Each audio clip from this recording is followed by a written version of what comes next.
a gente constrói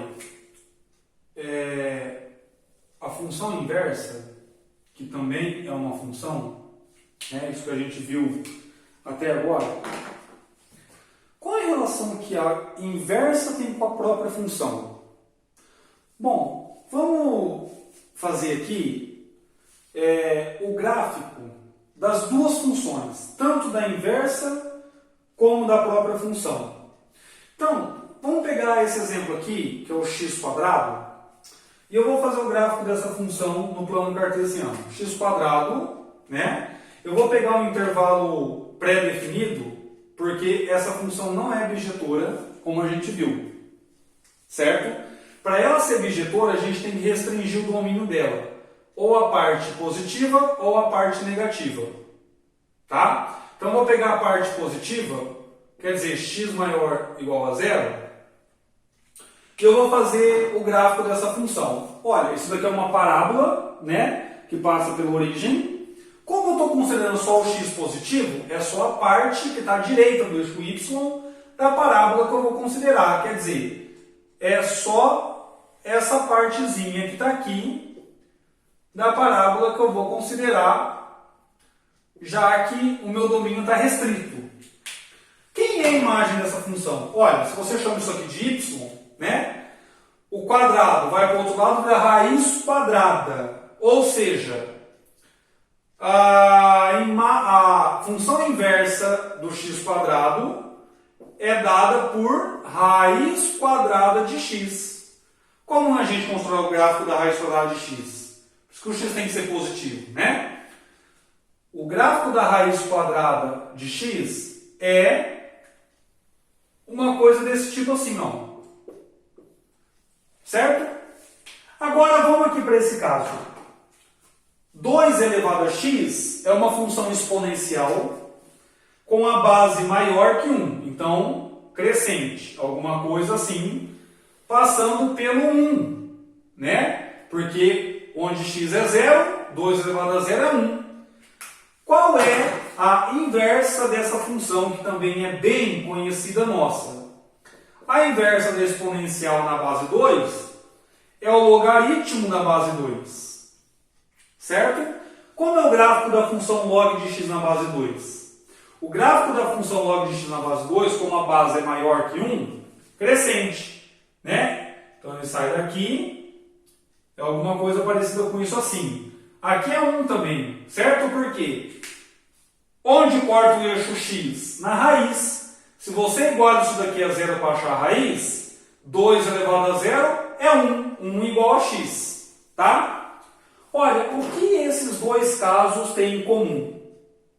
Vocês estão conseguindo enxergar que tem uma certa simetria?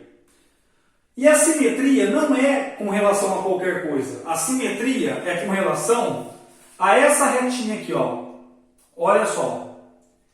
E essa retinha aqui, ela é tão importante, mas ela é tão importante que ela tem até um nome, ela tem 2 nomes, dependendo do contexto. Tá? O nome dela é função identidade. Quem é a função identidade? É a função que tem equação y igual a x. Certo? Ou seja, é a função que associa um número a ele mesmo. Certo? Então, o número 1 está associado a 1. E assim por diante. Então, a função identidade nada mais é que a função, vou chamar de ID, de R em R, ou seja, é uma função com domínio reais e margem reais, porque ela é uma reta infinita.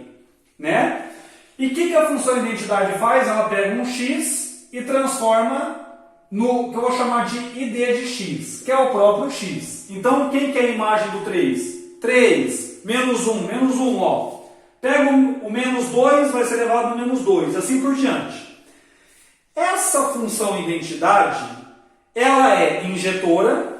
Por quê? Porque se você faz retas paralelas ao eixo x, ela só corta em um ponto. Todas as retas, só em um ponto. Então, injetora. Ela é sobrejetora? Sim, porque a imagem dela se você projetar no eixo y, dá o eixo y inteiro, ou seja, o conjunto dos números reais.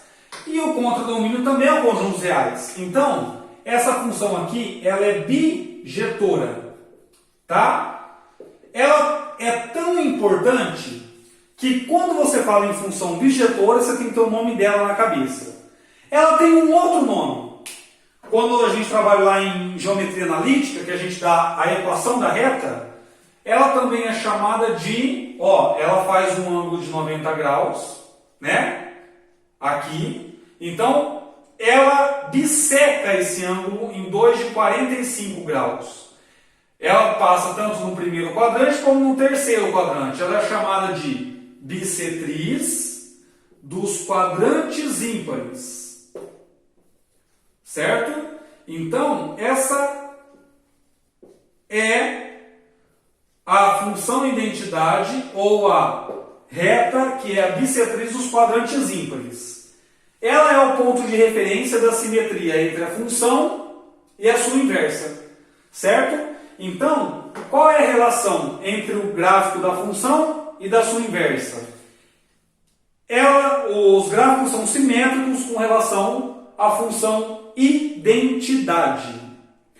Olha, só assim como dica, quando eu sei que uma função é injetora, quando eu passo retas paralelas ao eixo x, só corto em um ponto do gráfico. Tem uma outra forma de saber se a função é injetora.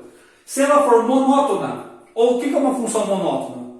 Ela é só crescente ou só decrescente. Isso é monótona. Ela é injetora. Toda função monótona é injetora.